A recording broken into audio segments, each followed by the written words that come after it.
Okay. All right. After all those glitches and so on, I just want to start by saying that I'm delighted to welcome Chigozie Obioma to the Macondo Literature Festival. The session is called The Audacity of Prose. And I'm going to start with a quick, not quick, but a biography, read out a biography of Chigozie Obioma, and then he will read us some passages from his latest novel, The Road to the Country, and then we will take it from there. Okay. So Chigozie Obioma was born in Akure, Nigeria, and has a master's in English language and literature with a specialization on African literature from Cyprus International University. He also has an MFA in creative writing from the University of Michigan. He is the author of 3 novels, The Fisherman in 2015, An Orchestra of Minorities 2019, and just this year, The Road to the Country. Congratulations on your latest novel. We're very excited. People have been buying copies, and we miss having you here. So his first 2 novels were finalists for the Booker Prize and have been translated into 30 languages. This is just crazy to me. He has won an LA Times Book Prize, the prestigious International Literature Prize, the German one, the Oppenheimer Prize for Fiction, and an NAACP Image Award. And he has been nominated for almost 24 prizes for fiction. Chigozie was named one of Foreign Policy's 100 leading global thinkers and served as a judge of the Booker Prize in 2021. And his work has appeared everywhere, from New York Times, Guardian, Financial Times, to the Paris Review, Granta, and many more places. He is also the program director of the Oxbelly Fiction Writers Retreat, and he has just started as the Distinguished Professor of English and Creative Writing at the University of Georgia, Athens. Welcome again, and thank you for being here with us. Since your latest novel, The Road to the Country, it's your latest work, I would just invite you to read a little bit, maybe a couple of minutes, to just give us a taste of your wonderful prose, audacious prose, if I may say so. By the way, Bhakti, let me say that we have a lot of mutual friends. Aruni Keshab, Jessica Craig, and I've been following your work, your Radical Collective. So it's an honor to be speaking with you finally. I mean, I've always known that somehow we would meet someday, but it just, so again, let me just say that I feel very bad that I couldn't make it. Something very bad happened in my, family, and I had to be here for my wife and kids.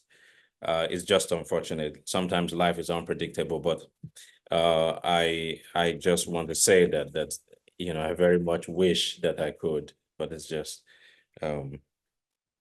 unfortunate. So I will read a passage from The Road to the Country, and then we can start the conversation.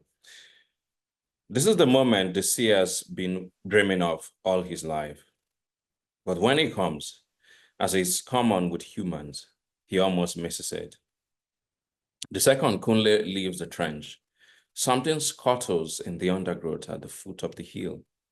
The seer turns, and there, a brown fox is staring at him with a sparkly reddish glow in its eyes, as if surprised to find a human sitting here in the dead of the night. The fox stamps on the rock, its feet making a rapping sound, and lets out a howl. It stops, stares at the seer. Ignored, it curls its tail upwards and plunges back into the bush. And when the seer returns his gaze to the bow, the unborn man's eyes are fastened upwards in search of the sound he's just heard. It is clear to the seer, who has been watching him from above, that Kunle has heard the fox too. And in a fast mystical miracle, the seer is sharing the exact same experience with a man from 20 years into the future. The unborn man walks on through the singed field like one deranged. He kicks his legs, gasps at the whistling sound of shells of a shell tears the air. The seer knows that he has come to bear witness only, not to intervene, but he cannot help it. A shout drops out of him like a coin into an interminable hole. Turn back! At once, it becomes clear that the unborn man has heard the seer's cry, for he stops, looks back, and walks on. And shortly after the man falls, a vast bowl is covered in formless darkness. This is to be expected, for the seer has learned that in the intermediate space between life and the afterlife, this at first nothing. It is from that nothingness that the outer cosmos forms and takes an immaterial shape, whose borders and trace lines are hidden from the eye. And now, from the body of the man laying among the debris, a mystic figure rises, ascending out of the wounded city of his being. It is much like the replica of the man, but with a spectral form. It stops for a moment, some 30 meters up, gazing at itself and at the body beneath. Then, as if in silent pilgrimage, it moves quickly into the dark road whose esoteric tracks are hidden from the human eye. It is a road known only to the discerning. Thus, even amongst the most knowledgeable of mystics, who know the voice of Orunmila, and who carry in them the ancient history of the universe, the road is known only by a single strange and unexplainable name, the road to the country. Thank you. Thank you very much. That's absolutely beautiful. I'm going to jump right into some questions. And so let me start by asking you a little bit about your childhood. This is also a topic you write about beautifully, perhaps a little bit tragically in your own work. You grew up in Akure in southwestern Nigeria, a region that is often depicted in your novels. And you grew up in a large family of 12 siblings. And yesterday we spoke about siblings intensively, so this is not a question about siblings.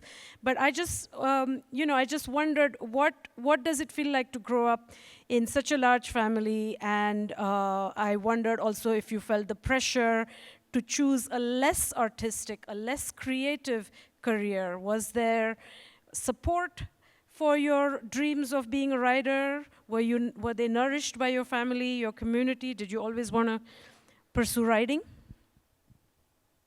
In fact, yes.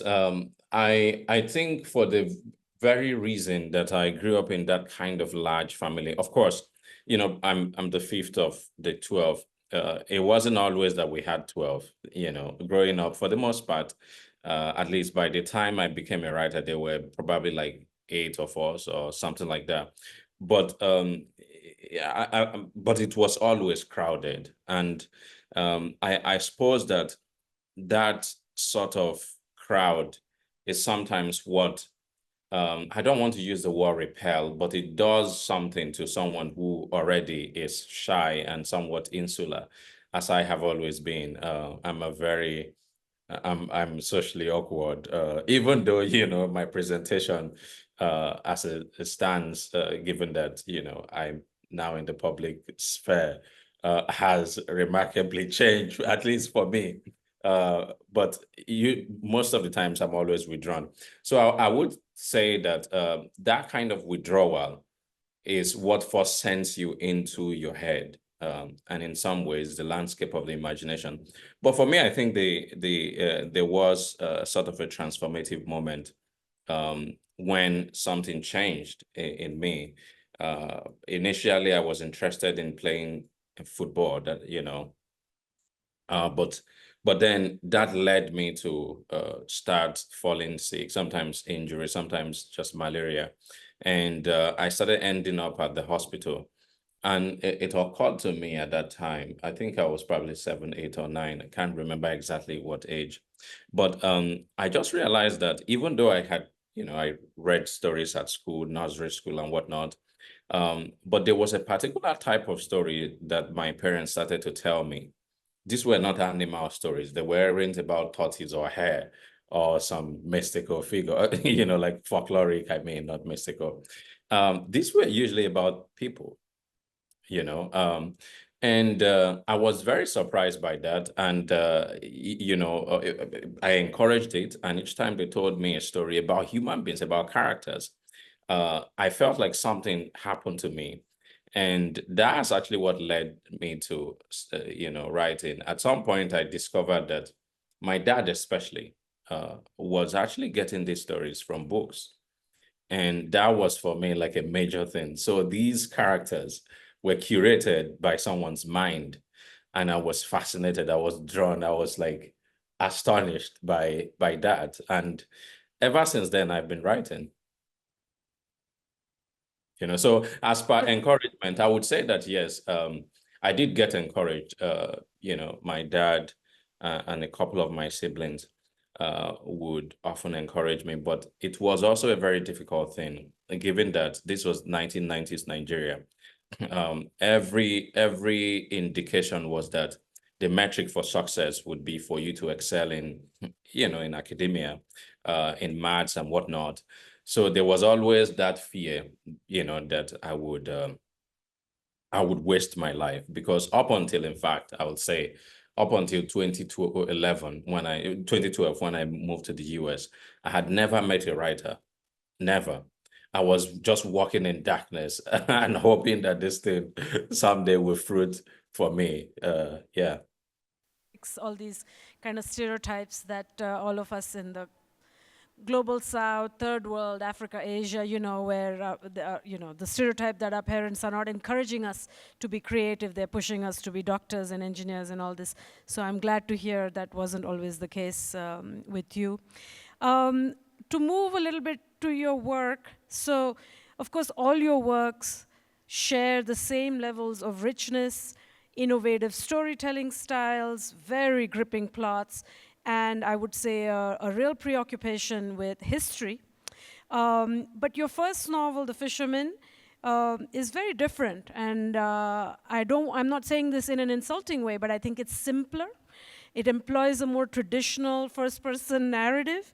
And then with your second novel, An Orchestra of Minorities, you suddenly reached for the stars and the celestial and for this maximalist prose, straight from the gods. I mean, the gods are narrating. What prompted this shift? What happened between these two novels? Well, that's a great question. I don't know that anyone has asked me that. What caused the shift? I think that, this is one thing I've always said to myself. I very early on, I decided that if I wanted to do something, I might as well find a way to cultivate my own garden. What do I mean by this? Well, Nigeria is a very competitive country. Most African countries are. I think that there's a question of Kenya as well. I've seen that a lot in Kenya. There's a certain level of ambition that is created when your back is pushed to the wall. Why are we having so many writers and artists coming out from Nigeria? I think part of it is because there's that, like, you want to get out of something, so I can say that is the spirit. But early on, I said to myself, if I'm going to write fiction, then I don't want to produce work that is, quote, disposable. It's, like, I want to write something that lingers. It's in creative writing classes, we advise people, you have to grip your reader. Make sure that your reader is on the page with you.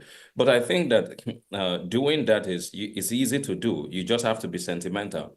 But how does your work linger? How does it stay days, weeks, months, even years in the mind of the reader? And for me, so I always will look for what is missing, what hasn't been written, what hasn't been done before. Even if it's not necessarily original, at least I can try to do something that feels original. And that's why, The Fisherman, even The Fisherman, it was at first just it feels very simplistic, it's a story of this guy. But the dimension, I think, that people notice is how the story is actually told. So the how is what always changes. by association with animals. The Orchestra of Minorities is also a simple story of a guy who is just trying to fall in love. He's a messy guy, but how he's told is that garden, is that thing that I've tried to differentiate myself. So that's really what I do. And the Road to the Country, the same thing. I have this sketch, and then I think, okay, what can renew the novel when I engage with it? And that's it.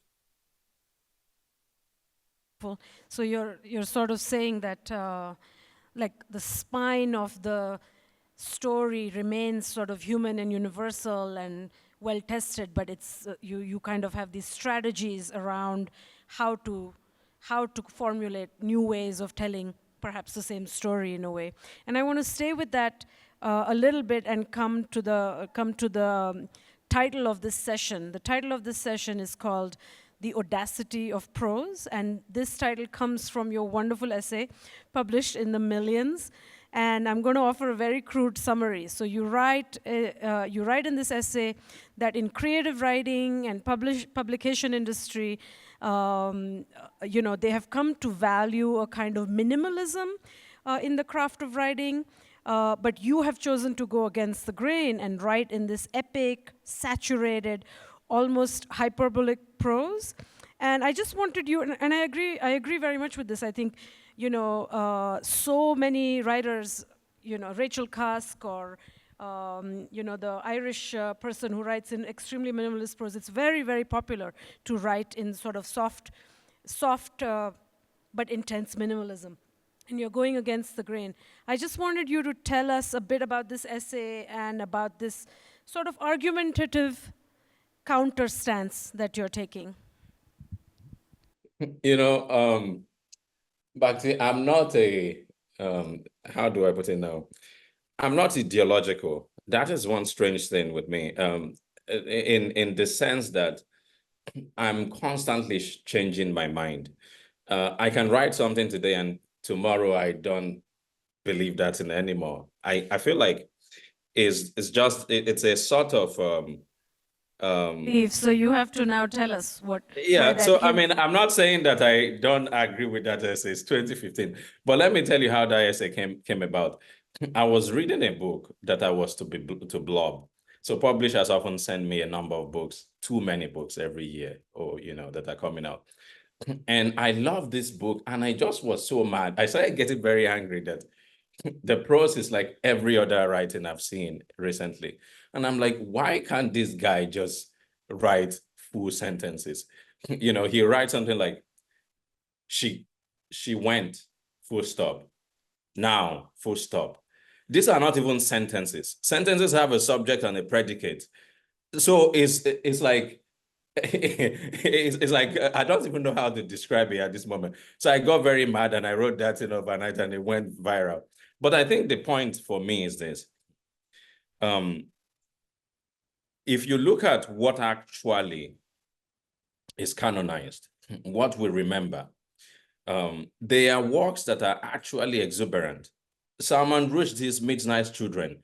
We say less is more, but there's nothing less about that book. It's the most exuberant writing that you can find. The God of Small Things is extremely overwritten. Every page is excessive poetry, but that's the book that lingers.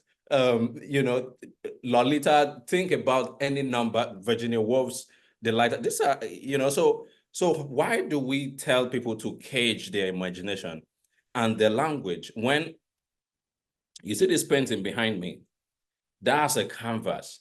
The artist has all kinds of things that they can do. The only canvas we have is words, language. But then we write so afraid to actually push the boundaries of language. And I don't understand why. And that's why, I write the way I write. I mean, it's not for everyone. But at the end of the day, I always hear people say, well, his writing, his prose is this. It's because I've decided not to confine myself. That's all. I'm not saying that I have a particular talent or gift. No, I just unleash myself on the page. And my favorite, what do you say? Less is not more, more is more, right? So I in that essay. No, I agree with what you're saying, and I agree that you don't have fidelity to it. As years go by, it may change, and this conversation, what you're saying, would also have very different resonances if it's held with poets who value, now, full stop, then full stop. This what that might mean for a poet and what that might mean for time and space, right? But that's a different conversation. I wanted to get to your preoccupation with history. I think all your novels are engaging with history, even if they're not explicitly about that, not the first two at least. But there's a lot of violent historical events that happen and that the characters somehow interact with or are affected by. And, why do these violent, difficult history have a hold on you? Why do they fascinate you? Well, I'm not sure if I would call them violent necessarily, but Biafra obviously is. It's a war. I think it's mostly because I'm very interested in the gaps in our writing in the not just Nigerian literature, but African literature writ large. See, I see myself as working in tandem in a sort of a community of writers who happen to be in my generation and the generation before and the ones who are coming forward. So I think if you look at African writing in African literature, I mean, in writing form, at least in these European languages that we now have adopted, it's quite young. The first major novel, it was written either 48 or 52, if you want to say that it's at Achebe's Things Fall Apart. So I mean, they might have been a book or two before, but those are like the main ones. So it's probably like 60 something, 70 years old. So there's a lot of gaps there. And that's why I wrote An Orchestra of Minorities, for instance. I read Paradise Lost by John Milton. I've forgotten the Indian cosmological book. Is it Maharbata? The one about cosmology, and then, even Danshe's Inferno. And I thought to myself, like, we have all these cosmologies in Africa. Where is the cosmological novel that is told, that is it's about a particular religion? Just like Paradise Lost is about the mythology of Adam and Eve and the fall of man. And I couldn't really find any. And I said, okay, you know what, I'll write that. And that's what I did, by telling the story of a Chi who is 700 years old, reincarnating and coming and going, and therefore telling this a kind of a history of the Igbo civilization over time through the prism of this Chi. So it was really to fill a gap that I actually believe was missing. And The Road to the Country, the same thing. Over time, over the years, I read practically everything that's been written about Biafra. And this was not the novel I wanted to write. I wanted to write a different novel. And then I realized at some point, a couple of years ago, you know what? There's something missing here. I discovered that there's a preponderance of nonfiction accounts, memoirs, autobiography, newspaper clips, reportage. And then when it comes to fiction, there are wartime novels, as I've categorized them. Half of a Yellow Sun, Living Biafra, and all of these books, a couple of them. So these are books in which the war itself is backdrop and the life of civilians is center. What you don't find, what is almost non-existent, are war novels, like All Quiet on the Western Front. And I said to myself, why is everyone afraid of actually writing the war? The battle, that is the war. Like, what is happening here? So we don't actually know what the wars, the battles look like. And we all think that we've read about Biafra, and my whole perspective changed. So this is a war novel. It is to fill that gap. I'm telling you, this is actually in fact, the first war novel, real war novel of the Biafran War. As serious as the Biafran War was, 1.5 million to 2 million people died. So for me, that's it. If I find a gap, it's not always easy. I just try to fill it. I don't know if you can hear the applause. Thank you for that answer. Okay, so I want to move to a different theme, and this is something that's come up a few times during our sessions in Macondo, which is the relationship of Africa and the West and this kind of constricting publishing industry. It's very hard in a way for African writers to sort of be able to make it in both worlds. And in that sense, you found tremendous success in the West, but you're also very much a Nigerian writer, an Igbo writer, an African writer, post-colonial writer.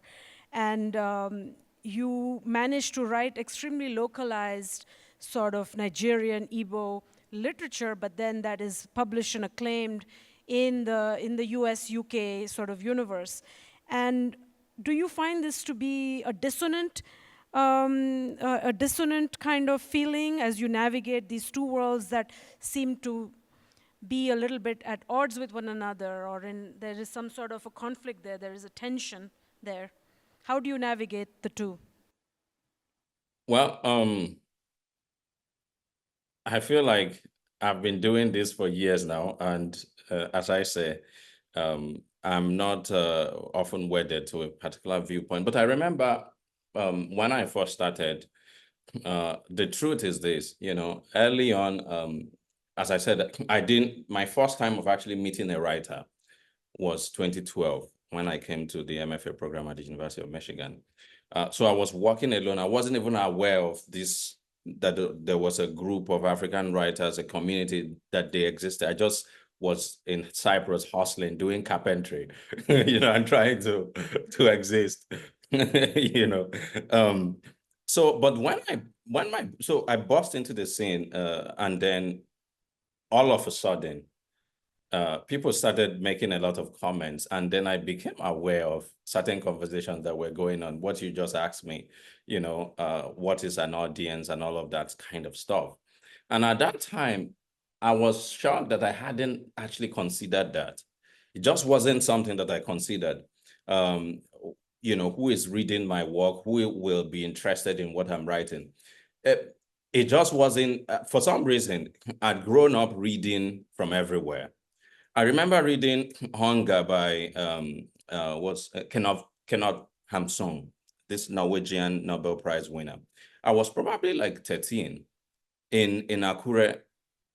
So far, I hadn't even seen a white person before, I don't think.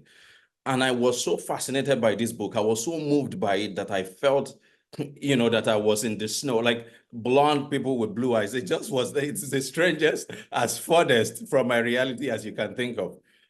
And so that's what shaped me. Like, it felt as if this man was writing for me, even though I knew nothing about what that life was. So that's the approach that I take. Honestly, when I was writing The Fisherman, I was not thinking at all, oh, will white people, will Africans, will Nigerians really? I mean, it just wasn't in my mind. But, however, the one thing I was very interested in was this. I am fascinated by the lives of the people I was writing about. This is why I don't think I will ever write about America. I'm just not interested. What fascinates me is Igbo people, is Yoruba people, is people in Akure. In fact, that place, and the history of the place. I'm not interested in what people are doing in London or what. It just is not a thing that I care about. So, and I wanted to write about that in the best possible way, with the best language, with the best story. So yeah, so that's it. And I was shocked actually when Jessica Craig, your friend, we tried to submit the book, and all the US publishers rejected the novel. It was the weirdest type of rejection. They would be like, they would sing the praises.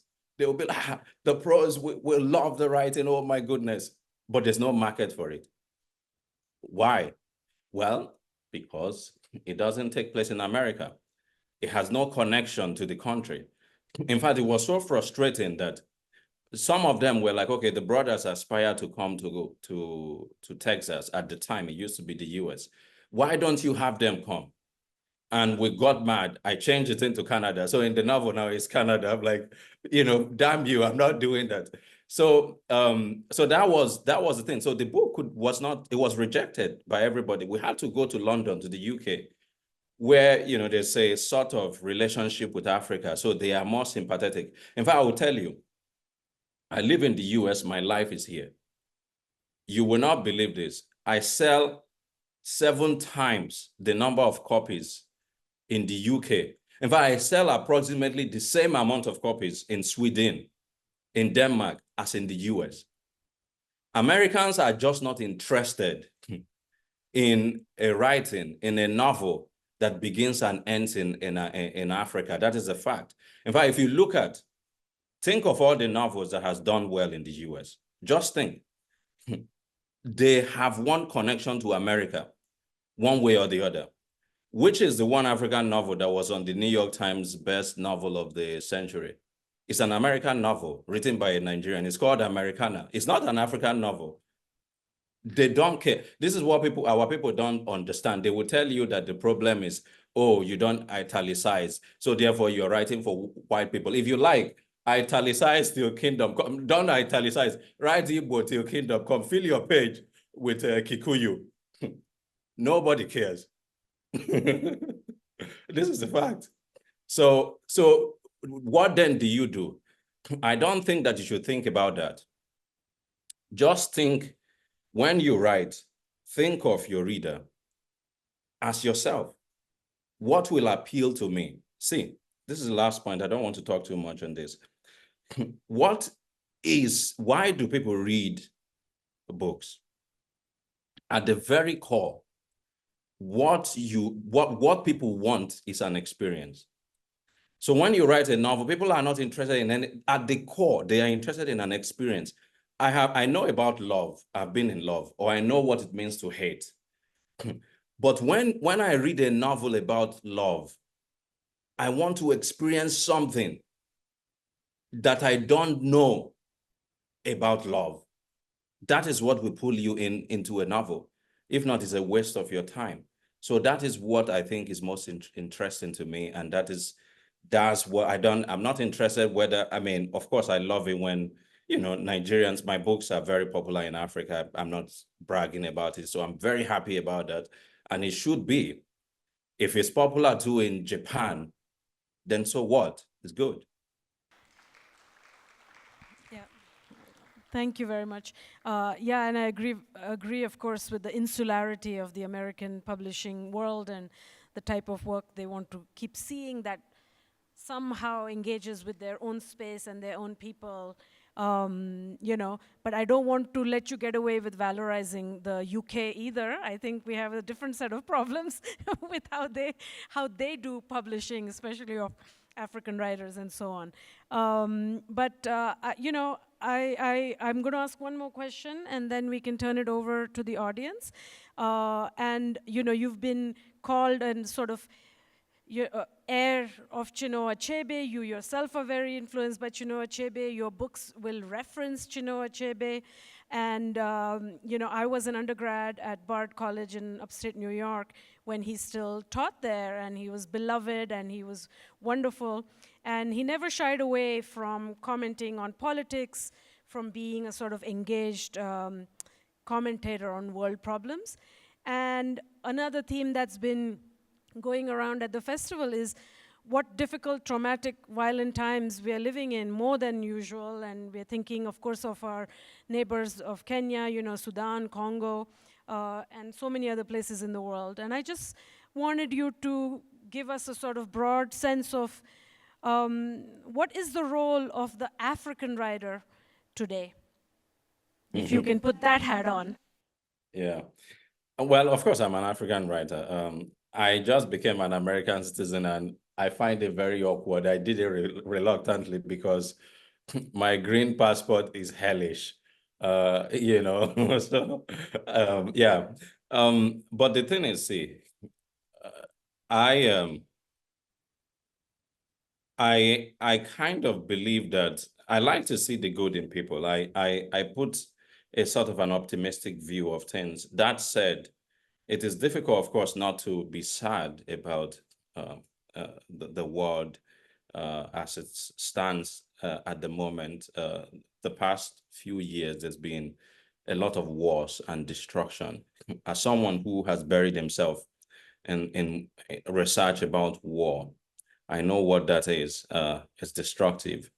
You know, in Ethiopia, in Ukraine, in Palestine, this is disheartening. And there are echoes of war everywhere, you know. Even in small spaces, China, for instance, and Taiwan might erupt any time from now. So of course, those things bother me. Not sure what I can do about it. I think though that there's a tendency to look at these, to create a sort of a hierarchy of humanity. What do I mean by this? If you ask my mom, who lives in Umuahia, is a dusty town in Nigeria, on the scale of things, what are your problems? And my mom, what my mom cares about, to be honest, is like number one thing, you know, on what I care about. This is the fact. So if you ask my mom on the scale of things, what are the issues that you care about the most? She's going to list, oh, there's no good road. The police harasses us. There's no job. In fact, we don't even have electricity all the time. White supremacy is probably going to be number 50 on the list of things that she cares about, or questions of, you know, identity as an African. Now, I'm not saying that these things are bad or anything, but there's a way in which we glorify stuff and then hierarchize them so that all that things that actually really matter in concrete ways to people's lives in Africa are downplayed. So those are the things that I'm most interested in. It's very easy for me living in the US to shout nonstop about the problems of, you know, of colonialism or white supremacy, racism, and all of these things, and they're fine. But the reality is that my mom is oppressed by police people who in Nigeria, African people who don't care about human rights. But it's not going to earn me anything. I can shout a kingdom come on social media. Nobody cares about this topic. You know, so that's, for me, that's the one thing that bothers me. Like, all of the writers, all of the intellectuals, all of the musicians will harp on stuff that people in New York actually care about, even though they're related to Africa. But how about the guy who takes a political position? He is supposed to pay salaries for the people who work for the government. He pockets it, and people are going hungry and suffering. Nobody talks about that because it's not glamorous. So that is why sometimes I'm so frustrated. I just disengage. You know, the war in Ethiopia, I was posting about it every day. These people are killing. There's zero engagement. Then once you start talking about the war in Ukraine, then all of a sudden everybody is he's this thing, or in Palestine. Okay, these are traumatic wars, but how about the one happening in Ethiopia or Sudan? No, because, well, they're not important people. So for me, that is, I don't know if I'm answering your question, but I'm pained that there's a hierarchy of humanity. And, you know, sometimes it's reality. I tell people, when, you know, for instance, the list that the New York Times brought out, and everybody is crying, oh, there's no African novel on the list. And I said to them, I said, look, there's a reality that you must understand as an African writer. The odds are stacked against you. If you can write the best novel possible about what would be about Nairobi, okay? You cannot compete with a mediocre novel about New York. This is the reality. Why? Because the novel about Nairobi, in the scheme of things, is not an important, and Nairobi is not an important place compared to New York. This is why I can't compete with Koson Whitehead. Koson Whitehead can write a baseline novel. It's about America. It's about racism and the things that the superpower of the world cares about. And I choose to write about, what is most important to my mom, the lack of pipe-borne water in Umuahia. Tell me, when the people who review books see these two things, which one are they going to pick as the important novel? Of course, the one that is set in New York, that is actually talking about something of substance, even though millions of people in Umuahia are suffering from this same thing. It just would not rise to that level. So that is why you find our writers who actually make it in the West. At some point, they get frustrated. They start writing about America because that is what is important. I don't blame them. I don't think that they are cop-outs, or anything like that. If you want to make it, you write about slavery, homecoming. Again, these are homegoing. These are great novels. I appreciate this work, but this is the reality that we have to face. So some of us who are in the trenches, who believe that Akure is the most important place, I will keep writing about Akure forever. I don't care whether it's important or not.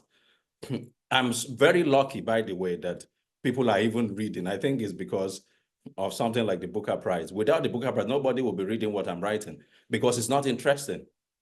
That's what I believe. So, but the Booker Prize, they don't really care that much about, the judges tell you, just read the writing and all of that. So if not, who will review my book? How to achieve it? None of this will matter, So, well, I rambled there, but this is very important to me. Thank you. Thank you for your ramble. I think at least within Nairobi, within the Kenyan scene, we appreciate the idea of the localized problems, given we're coming out of some extraordinary, bad, horrible, violent protests, and the problems are not resolved. So, of course, I understand that. I think people take that to heart very much. About the problem between, getting going on starting to write about American life and American things. It might be a trick of migration. Now you have your American passport. You're going to continue to live in the US. Eventually that'll be your home, and then now you will have to write your next great New York novel soon.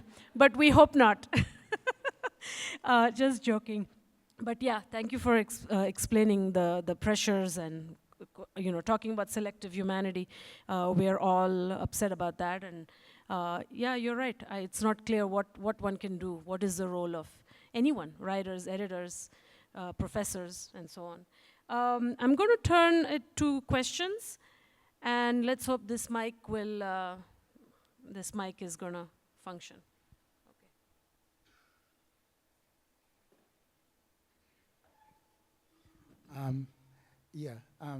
Chigozie, thank you very much for a brilliant talk, but mostly for a brutally honest talk. I like that you still talk like a proper African author. You haven't yet been Americanized in the niceties. My name is Tony Mochama. I'm a journalist and I'm a novelist and essayist also. So I'm going to reflect your candor in my next question. Don't get too shocked. Not you, Chigozie. You look shock-proof. I'm talking to our audience here. Why do you think it is, because you said one part of this thing, but why is it that we in Africa find it so easy, including in Nairobi, you'll find, if people talk about sometimes something like gender assigned at birth, it's always perplexed me. If it's fashionable, like you say, in the West, it's very immediate to us Africans here, like within certain elite groups. And in this room, most of us, are part of these groups. You find that becomes very important. Why are we so easily colonized?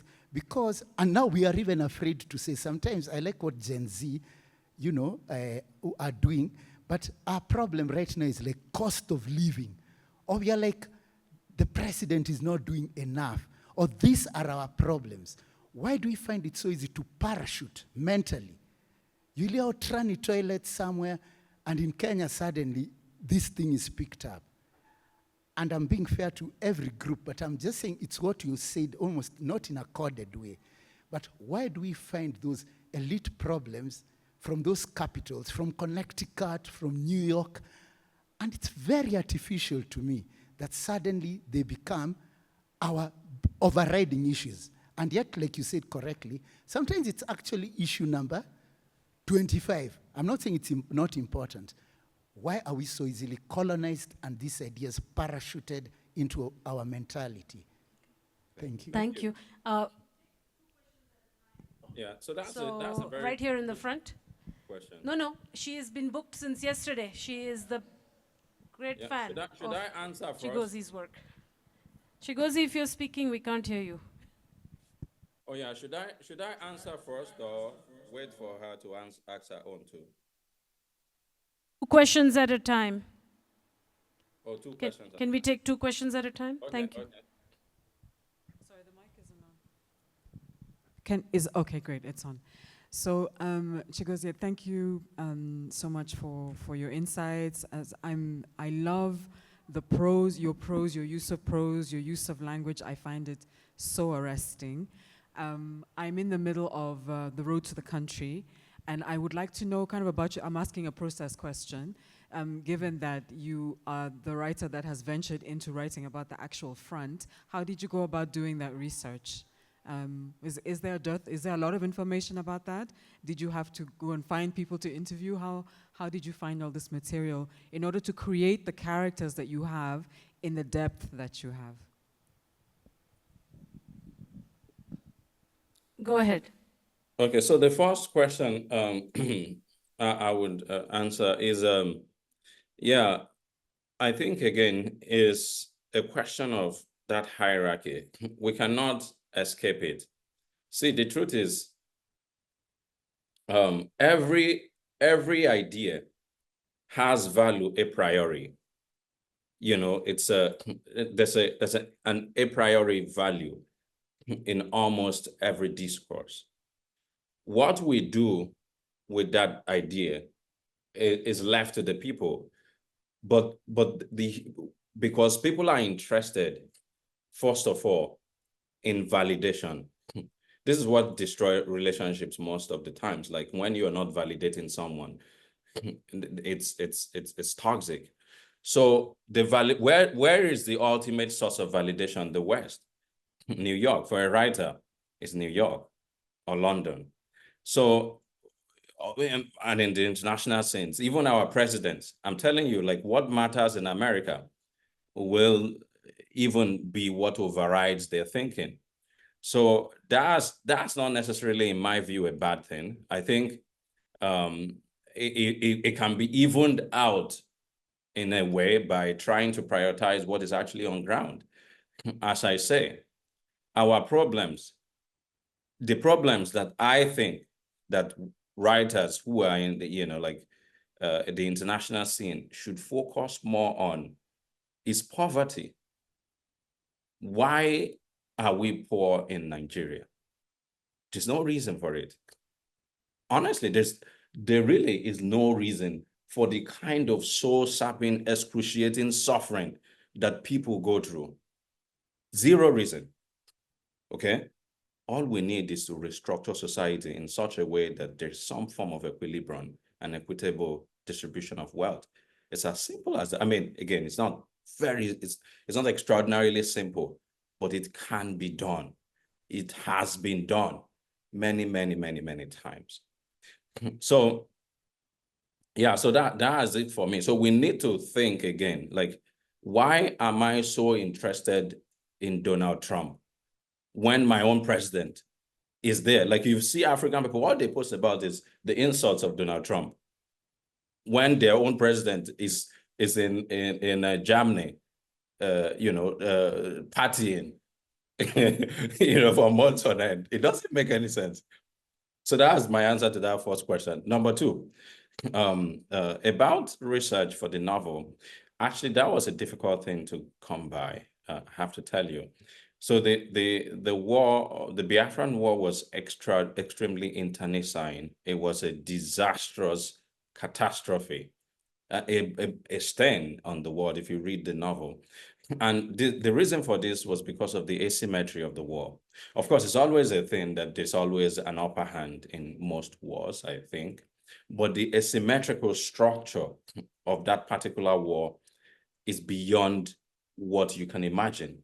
As I depict in the, so in fact, when the war began, Biafra had about 12 rifles in the entire country, while the cache of weapons from the Nigerian forces was limitless. In fact, it was the first time that the Soviet Union and Britain, Cold War enemies, colluded to support an entity, they pumped Nigeria full with weapons. You would find a Biafran unit, as I depict in the novel, and all the battles, by the way, are real. I've just teased them out in serious detail to give them this cinematic grammar.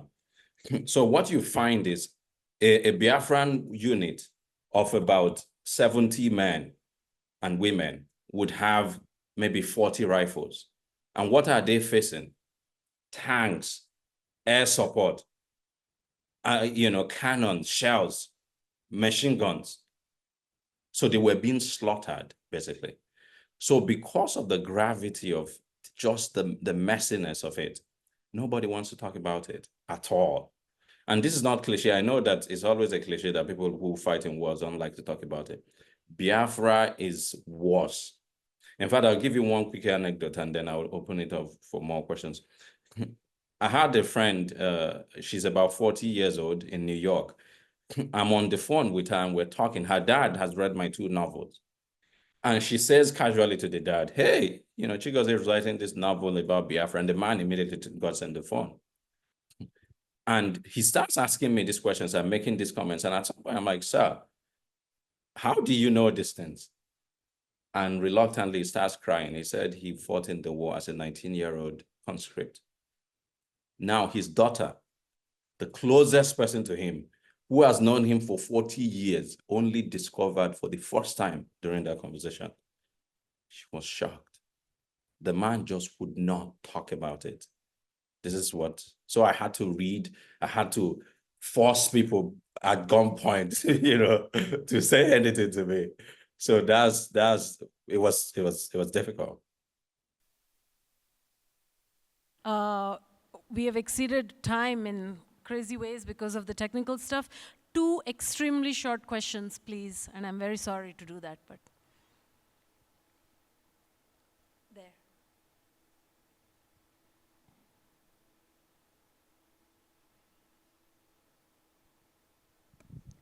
Chigozie, thank you so much for all you have done for African literature. I absolutely adore your work.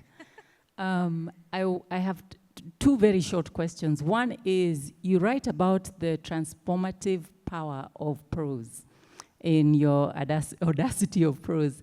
And I wondered if there are any examples of writing you've read, either yours or others, that has been really profound for you, really impacted your worldview.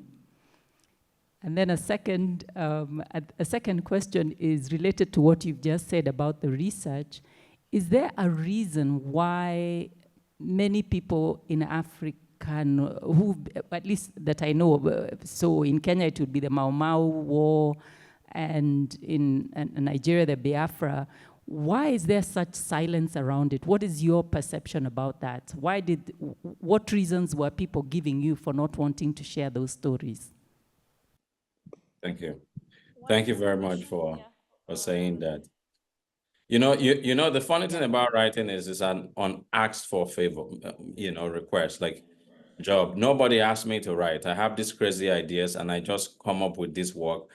The garbage man, the postman, you ask for them to do something and they do it. So it's a privilege that anybody actually pays attention to this thing that nobody asked me to do. So thank you. In terms of prose that draws me in, I think I actually mentioned them. I think that The God of Small Things is an extraordinary novel. You know, that is a dance.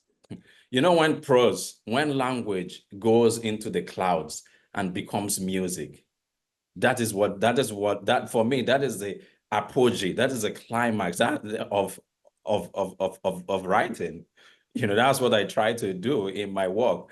You know, I think that there are certain chapters of The Fisherman, you know, I've not read it, but I remember like writing some of it and I'm thinking to myself, man, this is like, how did I do this? Like, I can't, when I am doing readings, I'm like, I can't replicate this. It's like something entered me, you know, at that time. So so for me, it gives me joy. Language gives me joy when it's flowing.